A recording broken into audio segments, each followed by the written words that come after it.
Ya, halo, selamat siang. Kembali rekan-rekan peternak Indonesia, bertemu lagi dengan saya Chandra Distiawan bersama kita di sini untuk berdiskusikan poin-poin penting. Saya rasa sangat bermanfaat untuk rekan-rekan semua. Setelah periode sebelumnya kita membahas tentang 7 tips untuk memilih kucit atau anak babi. Hari ini kita di tengah weekend ini saya akan menemani dengan informasi yaitu 7 tips untuk mempersiapkan kandang sebelum anak babi masuk. Artinya ini menyambung dari materi yang sebelumnya. Semoga bermanfaat. Jangan lupa like dan subscribe. Sekalian share ke teman-teman rekan peternak lainnya. Semoga Anda menjadi yang pertama menerima video terbaru dari saya. Kita menjadi satu kesatuan. Jadikan saya teman berdiskusi, pendamping. Kita bisa sharing-sharing permasalahan yang terjadi di kandang Bapak Ibu sekalian. Kita langsung masuk ke materi ya. Ya, 7 tips persiapan kandang sebelum masuk kucit baru atau 7 tips persiapan kandang sebelum kita memasukkan ternak baru, periode yang baru di kandang yang kita punya atau kandang yang lama. Bersama saya, Chandra Distiawan. Ya, tips yang pertama dari 7 tips, yang pertama adalah prosedur pembersihan. Saya sudah banyak berdiskusi tentang end-batch cleaning, bagaimana cara membersihkan di periode akhir sehingga siap dimasukkan ternak batch yang baru, periode yang baru. Silahkan diklik, ini alamat YouTube-nya, ini channel saya, dan ini judulnya yang membahas tentang bagaimana membersihkan kandang babi untuk pemula. Jadi di sana bagaimana kita soaking dulu pakai deterjen, pakai pressure air, kalau enggak pakai sikat, disinfektan, bagaimana kita manajemen supaya tidak masuk lalat dan lain sebagainya. Itu perlu untuk mengantisipasi karena bagaimanapun juga kita baru saja melewati atau sedang melewati atau sedang menghadapi pandemi ASF, sehingga di beberapa daerah memang perlu concern untuk hal pembersihan, end-batch cleaning, dan prosedur pemasukan ternak yang baru supaya tidak gagal di periode pemeliharaan selanjutnya. Masuk ke topik kedua ya, saya tidak bahas lagi topik yang pertama, silakan saja diklik tadi YouTube-nya. Yang kedua yaitu manajemen suhu lingkungan. Nah, ini yang terkadang masih perlu dijelaskan lebih detail lagi kepada para peternak. Jadi, ini adalah gambaran target suhu yang dibutuhkan oleh ternak yang baru lahir. Jadi dari 0, 1 minggu, 2 minggu, 3 minggu, 5 minggu, dan selanjutnya. Nah, kebutuhannya ketika baru-baru lahir itu mungkin di sini mungkin 34, 35 ya, 34. Jadi bersama induk dia membutuhkan pemanas. Dia tetap membutuhkan pemanas, tapi ingat karena masih ada induknya. Jadi kalau dilihat di sini di suckling peak itu tidak boleh lebih dari 30 derajat. Suhu bawahnya 25. Kenapa? Karena masih ada induknya. Tidak bisa dipaksakan terlalu panas dan juga tidak bisa dipaksakan terlalu dingin karena masih ada anaknya. Nah, setelah lepas sapih, anggaplah lepas sapihnya 4 minggu, rekan-rekan ya, 4 minggu, jadi 1 bulan sapi. Kita lihat di sini target suhunya, jadi masuk di sini di 27 sampai 32 yang target yang menurut ini di tabel di 26 sampai 33. Berbeda sedikit tapi esensinya sama. Di sini suhunya lebih tinggi dibanding suhu menyusui. Kenapa? Karena di menyusui kan masih ada induknya. Kita harus mempertahankan induknya supaya tidak stres. Tapi ketika lepas sapi, benar-benar kita fokus kepada anaknya saja. Itulah kenapa target minimalnya bisa 27. Di sini 26,6. Ini literatur yang berbeda sehingga sedikit ada perbedaan. Tapi buat saya critical pointnya ada di sini. 27 atau 26,6. Di Indonesia sangat susah mempertahankan ini. Kenapa?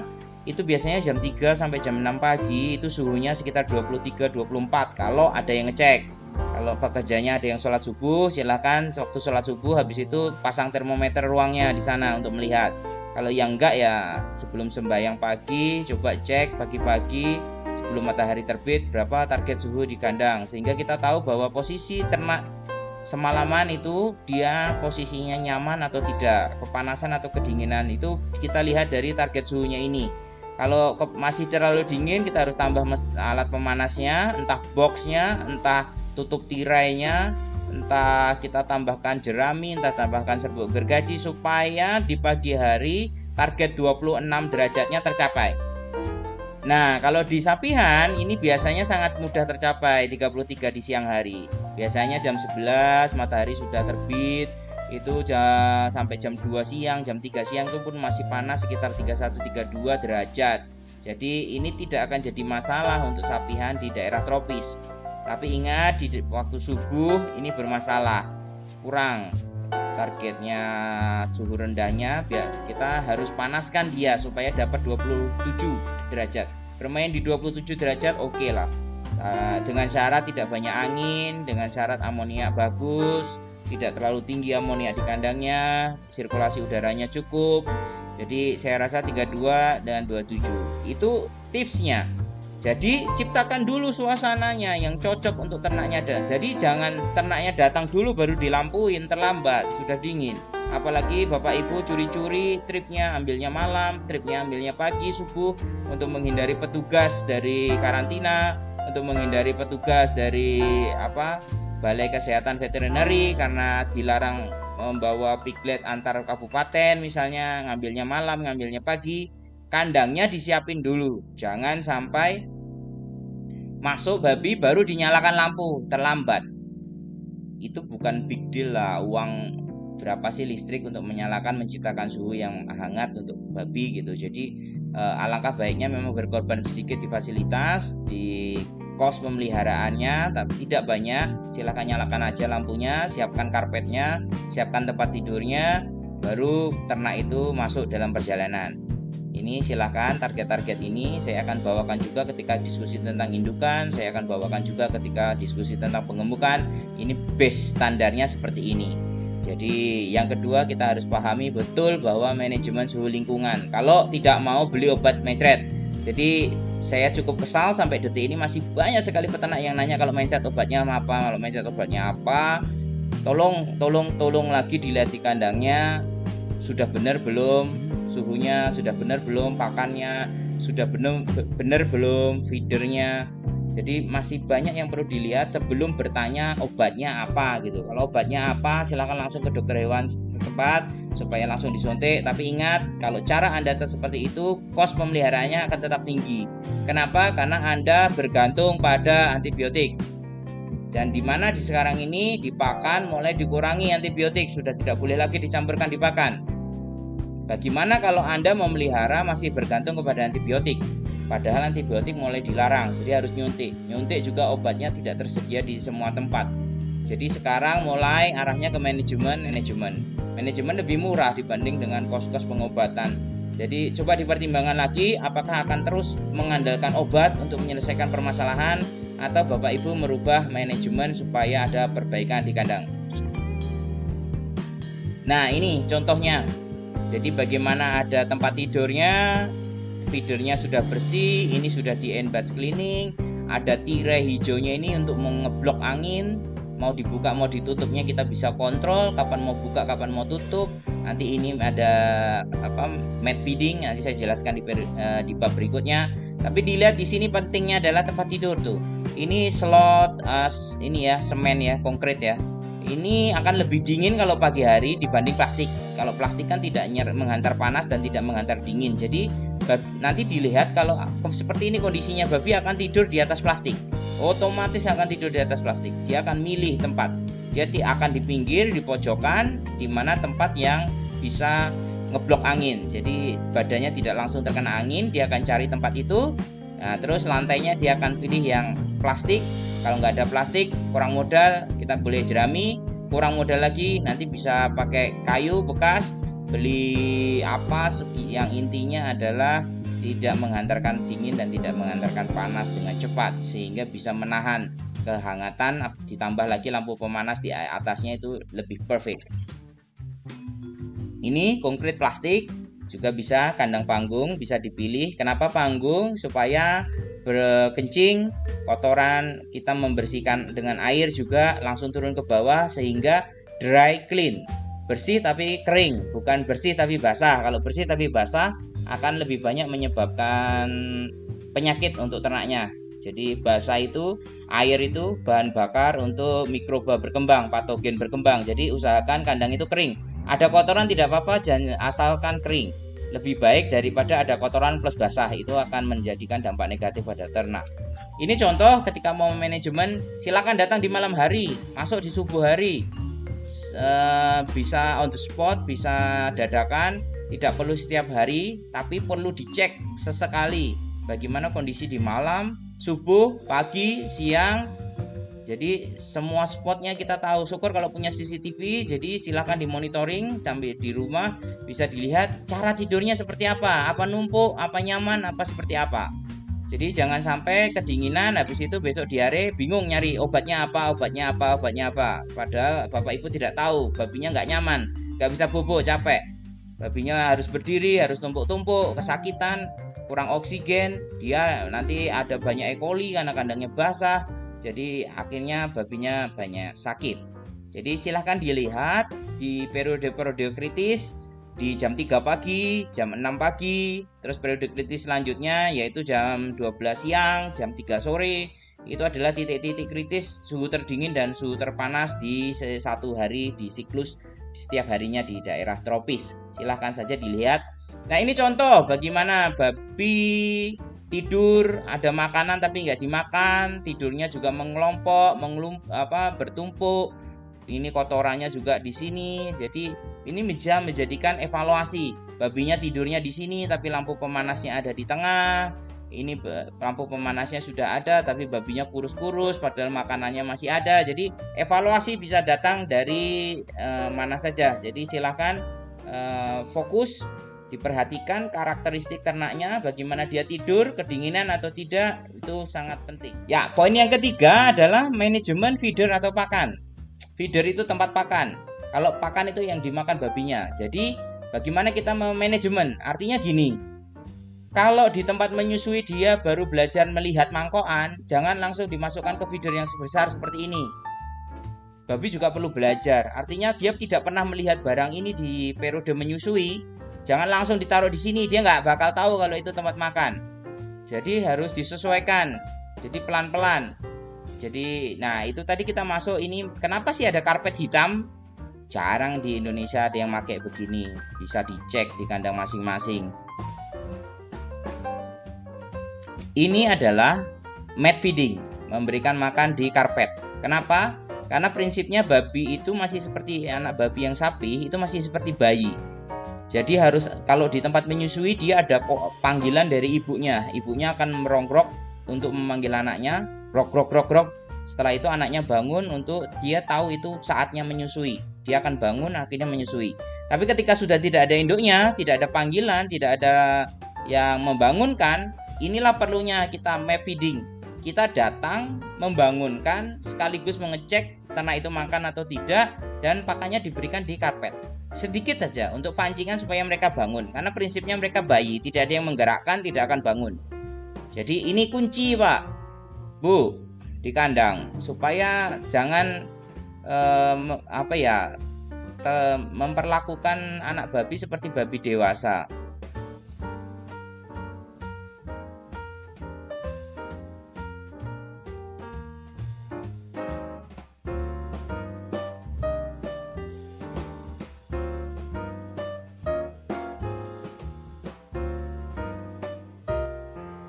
Ya, jadi di sini karpet hitam. Karpet hitam itu fungsinya nanti adalah kita membangunkan anak babi, memberi stimulasi, memberi treatment supaya dia bergerak aktif, supaya ada aktivitas. Terus mencari makan dan kita memberikannya itu bentuknya fresh. Ini yang paling penting, memberikan bentuknya fresh sedikit demi sedikit tapi sering. Itu akan membantu ternak.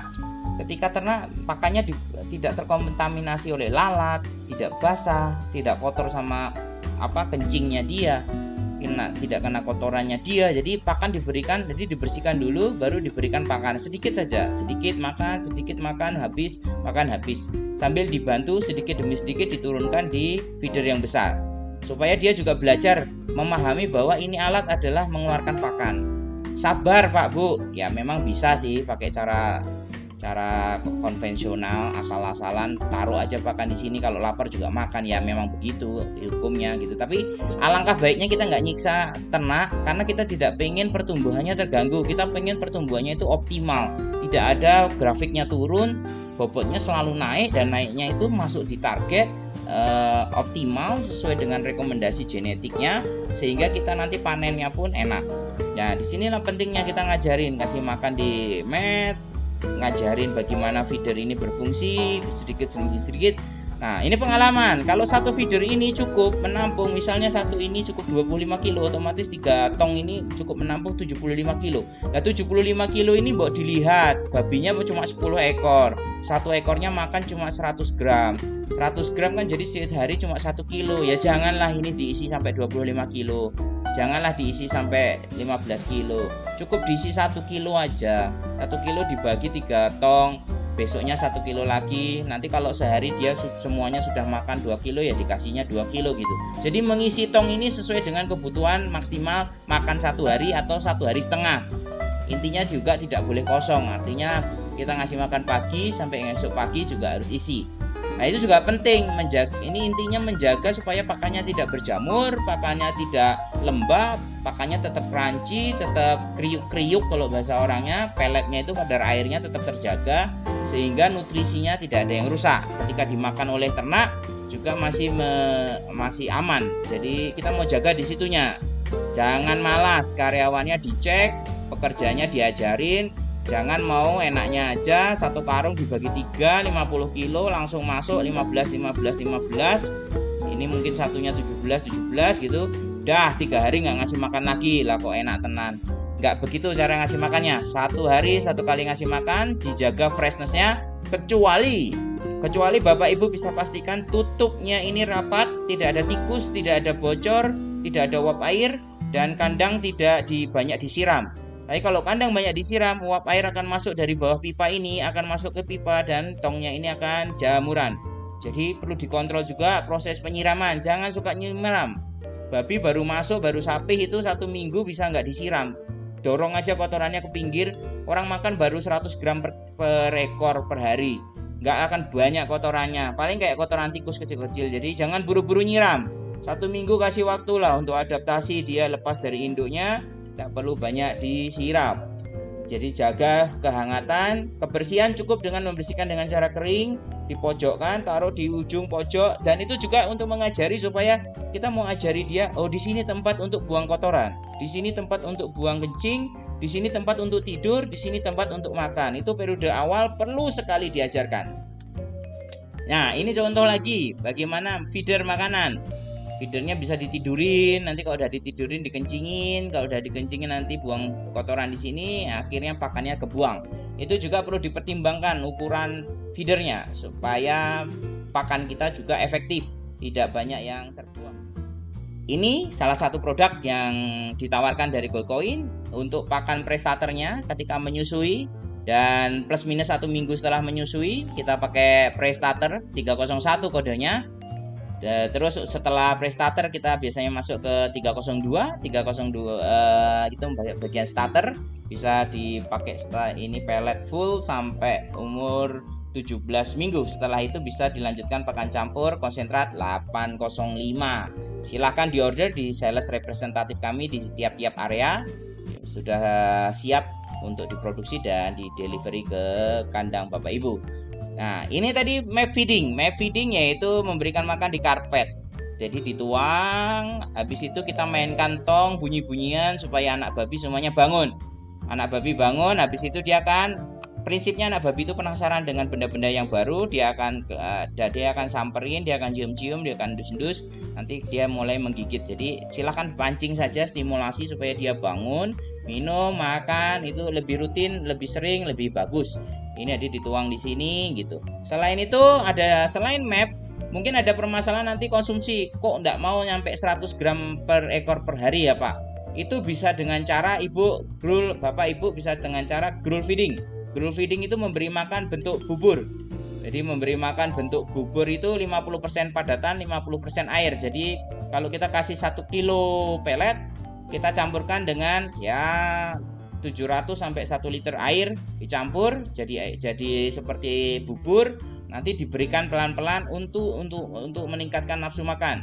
Kenapa? Karena anak babi waktu di tempat menyusui dia taunya nyedot, dia taunya makanan bentuk cair. Ketika dipindahkan ke tempat nursery itu beberapa akan mengalami stres karena dia biasanya menyedot, menyusu. Dia belum pintar mengunyah, dia belum pintar memakan benda padatan. Sehingga perlu diajarkan lagi untuk gruel feeding. Beberapa yang fallback biasanya stres, dia tidak ada induknya. Ini kemarin dialami beberapa ternak binaan saya. Awalnya beli ternak babinya bagus, besar, tapi setelah dipelihara drop setelah 14 hari, 10 hari. Yaitu fallback namanya. Dia gagal memakan makanan kering. Ini juga nanti kalau hubungannya kemarin ada topiknya tentang mampu memakan pakan pre-starter atau starter yang diajarkan waktu tempat menyusui. Gagalnya kita mengajarkan pakan padatan itu akan berdampak gagal pula dia beradaptasi setelah pisah dengan induknya. Jadi satu cara adalah bisa di map feeding, cara kedua adalah dengan gruel feeding. Ya, jadi ini dicampurkan dengan air. Itu bisa membantu untuk yang diare-diare. Syukur-syukur kalau Bapak Ibu punya elektrolit, vitamin-vitamin, terus misalnya terpaksanya harus memasukkan antibiotik, bisa dicampurkan di air yang 1 liter tadi. Campur dulu vitamin, campur dulu elektrolit, campur dulu misalnya mau acidifier, campur dulu, baru pakannya dicampur, diencerkan, baru dikasih ke mereka. Ini tidak boleh lebih dari setengah jam. 15 menit biasanya harus habis, jadi diberikan secara sedikit-sedikit, tidak boleh terlalu banyak. Pakan peletan ini juga dibelikannya sedikit-sedikit, tidak boleh terlalu banyak, tapi sering, intensitasnya diberikannya sering. Nah, itu manajemen pakannya. Jadi feedernya juga perlu diperhatikan. Kapan kita pakai feeder yang tong gede, kapan kita pakai palungan, kapan kita pakai map, kapan kita pakai yang buat bubur ini. Terus kita masuk ke poin yang keempat. Poin yang keempat apa itu? Yaitu kepadatan kandang, density. Jadi terlalu longgar juga jelek karena nanti anaknya terlalu kedinginan, suhu yang ditargetkan tidak tercapai. Nanti terlalu banyak lampu pemanas, terlalu padat juga bermasalah, amonia, kurang tempat makan, terus persaingan, nanti akan ada perkelahian, terus akhirnya ada yang kalah, ada yang luka, itu nanti bermasalah. Jadi terlalu padat masalah, terlalu longgar pun masalah. Ini contoh untuk membagi ruang. Jadi bobot berapa kilo, dia butuh space-nya berapa meter persegi. Nah, ini juga akan naik dan turunnya tergantung dari kondisi fasilitas Bapak Ibu.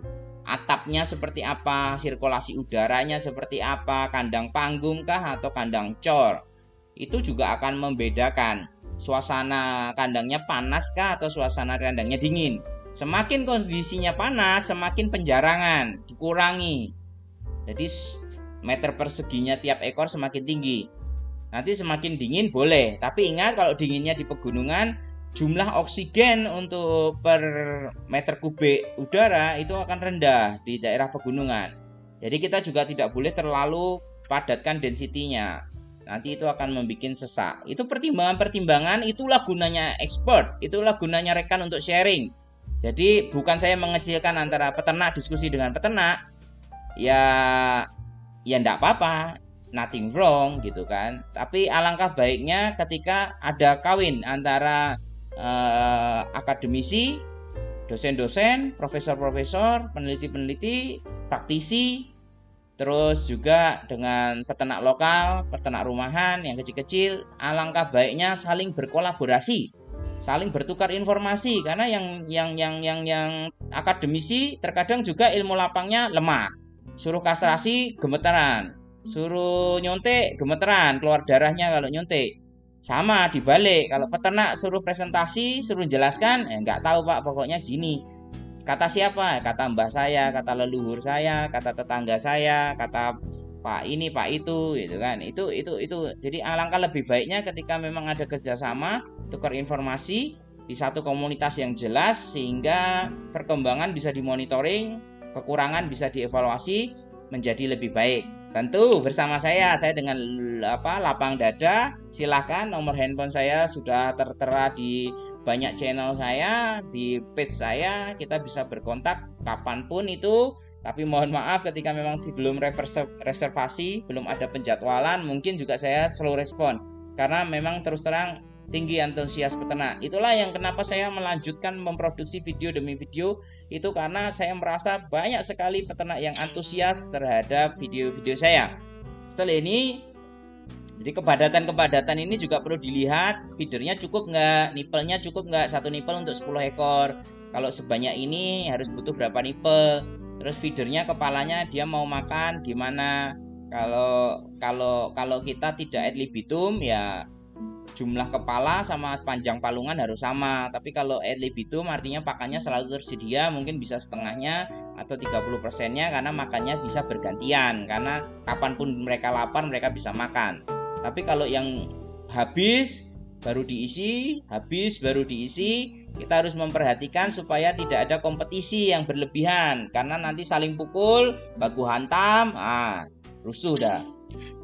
Ini akibat ketika terjadi kerusuhan di kandang babi. Ada yang nggak cukup makan, kurang kalori, kurang energi, akhirnya diare. Kotoran terlalu banyak di satu pen, itu juga menyebabkan diare.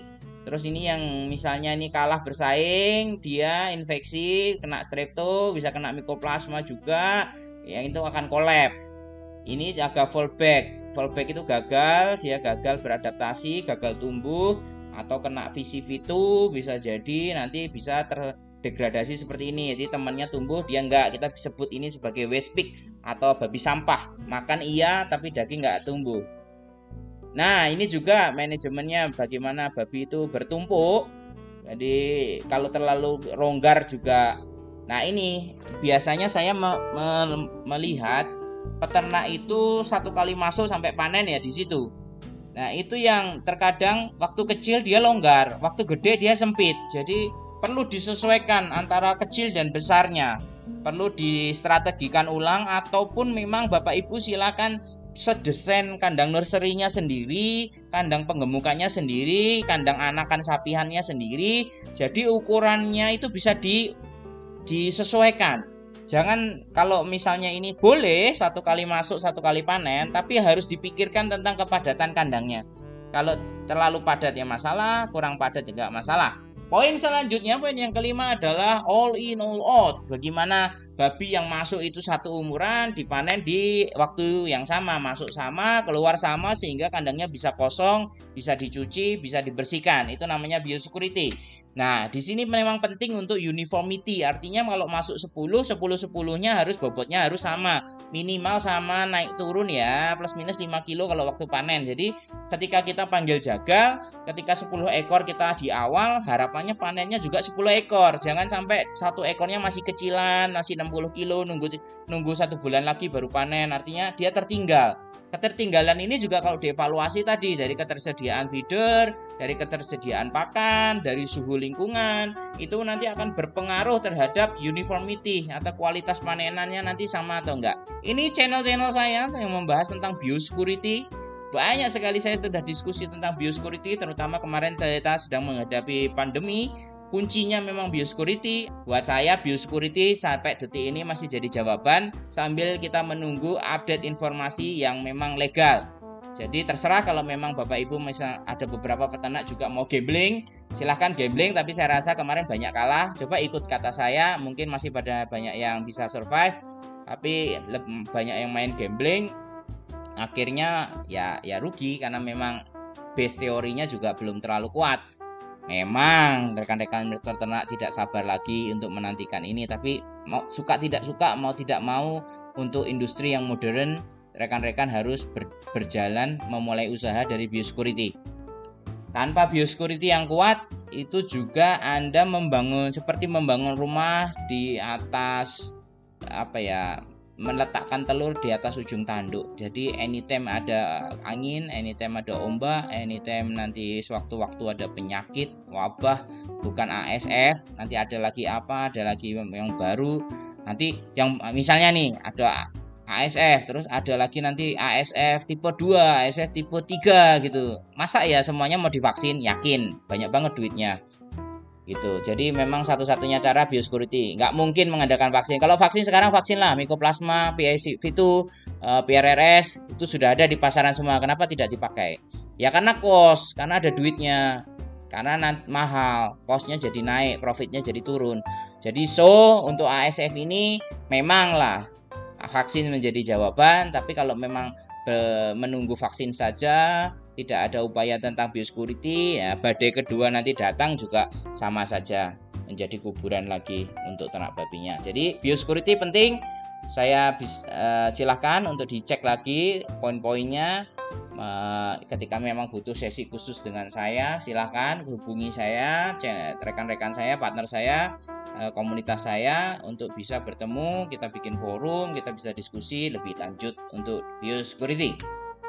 Poin yang keenam adalah manajemen air, nipelnya, pipanya, tangki airnya. Jadi dari nipelnya kita kalau bisa nipel itu bukan hanya satu ketinggian, kasihan anak babinya. Kalau porker yang penggemukan yang gede sama yang kecil tingginya sama, minimal tingginya itu sepundak.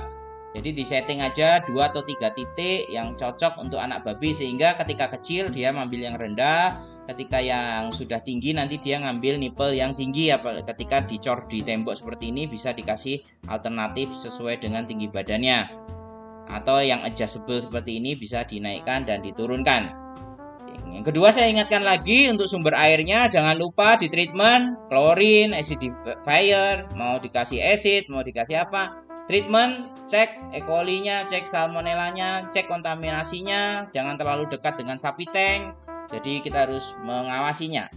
Terus tangki air minum, jangan lupa ini silakan ditutup atap.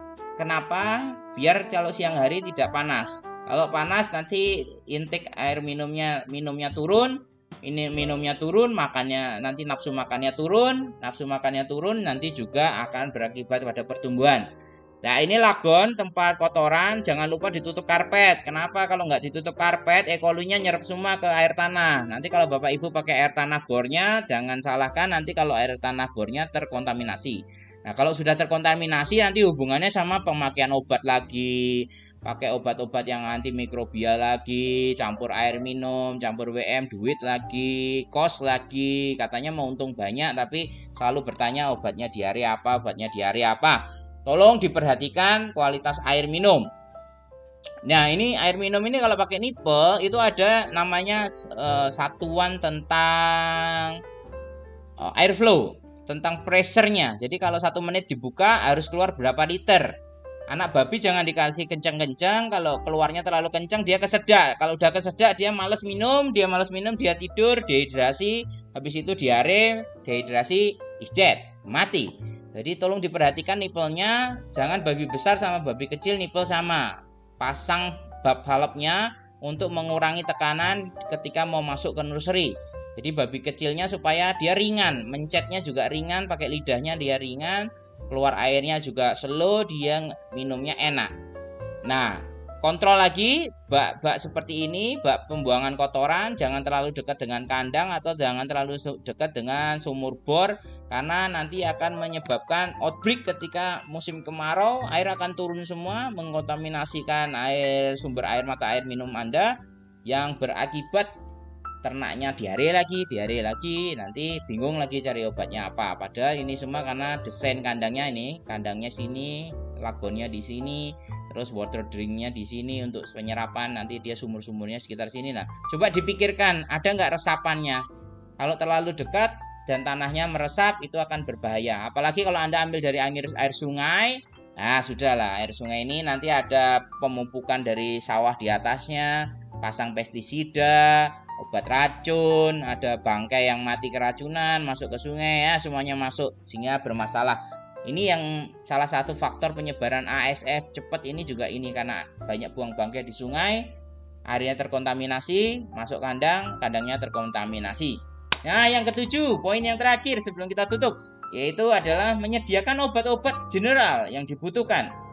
Tadi saya sebut berkali-kali tentang penyakit diarea. Jadi pastilah Bapak Ibu harus siapkan obat untuk sakit diare, karena kalau udah diare jadi tahu penanganannya. Nggak usah lagi panggil mantri, belajar cara nyuntik, Terus tanya obatnya apa, beli di poultry shop, obat. Silakan suntik, waktu penyuntikan mempengaruhi hasil. Artinya preventif sama pengobatan itu beda. Kalau preventif kelihatan kurang makan dikit, ibu-ibu udah mulai kasih support, kasih vitamin tambahan, B kompleks, energi tambahan, ATP atau apa. Nanti kalau udah mulai sakit baru masuk antibiotik.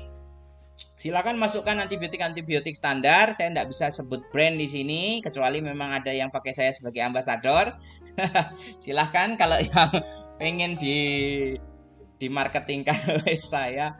Jadi ini di sini saya silahkan cari sendiri obat-obatnya untuk diare, minimal bisa untuk diare, kedua untuk pernafasan karena biasanya ketika bobot sudah 30-60 kilo nanti lebih sering permasalahan di pernafasan karena mikoplasmanya, mungkin pneumonia-nya, HC-nya atau PRRS-nya mungkin mulai muncul. Nah, itu silakan dipersiapkan aja obat-obat untuk cover dulu sambil nunggu dokter hewannya datang. Kan nggak mungkin hari ini telepon, hari ini datang. Biasanya sibuk. Jadi mungkin butuh waktu 1-2 hari baru bisa kunjungan. Nah, yang biasanya yang reguler, yang selalu dipakai yaitu obat cacing dan ektoparasit dan vaksin hok kolera itu biasanya standar. Nah, untuk area-area yang belum familiar dengan hok kolera, dengan vaksinasi, nah itu langkah baiknya berkonsultasi dengan veterinary setempat. Nah, banyak kok dokter hewan yang praktek di sekitar Anda. Diajak diskusi aja, apakah perlu obat cacing atau tidak, ektoparasitnya seperti apa, terus vaksin hok koleranya seperti apa untuk mengontrol kesehatan ternak secara umum. Nah, ini contoh kalau dibikin program, nanti silahkan aja dipelajari, kita banyak diskusi. Nah, kesimpulan hari ini kita bagaimana menyiapkan kandang, yaitu kandang kosong enbas cleaningnya dipersiapkan, bersihnya gimana, cara masuknya babi gimana, suhunya disiapin sebelum babi datang, pemanasnya dihidupin, tempat tidurnya disiapin, mana tempat tidur, mana tempat makan, mana tempat buang kotorannya harus clear. Manajemen pakan, jangan lupa stok pakannya dulu, jangan babinya masuk belum ada stok, starternya bisa pakai 302, nanti pakan campurnya bisa pakai campuran dengan 805-nya konsentrat. Jadi konsentrat biasanya dipakai setelah bobot 60-an ke atas atau mau mulai dari 30-40 juga bisa, tergantung dari kondisi. Nanti kita boleh konsultasi lagi. Terus kepadatan kandang diatur, babi tidurnya nyaman, nggak bertumpuk, memang ada tempatnya. All in all out itu adalah masuk 1 kali, keluar 1 kali, umurannya panen sama, bobotnya hampir sama, jangan sampai ada yang tertinggal. Terus manajemen nipple dan air minumnya itu, tangkinya bagaimana, nipplenya, air minumnya, terus proses pembersihannya jangan lupa. Mau dibersihkan sebulan sekali, 2 bulan sekali, 3 bulan sekali juga perlu. P3K, obat-obat yang penting ketika terjadi insiden di kandang itu langsung siap. Jangan menunggu dokter hewan terlalu lama, nanti terlambat. Jadi minimal standar untuk diare, standar untuk batuk. Jadi biasanya nanti kulit bintik-bintik merah. Jadi penanganan kulit bintik merahnya seperti apa? Oke, dari saya itu Chandra Destiawan, kawan sharingku, Gold Coin pakan babiku. Terima kasih. Jangan lupa klik, share, dan subscribe video channel YouTube saya ini. Sukses selalu, jaya jaya jaya peternak Indonesia. Salam.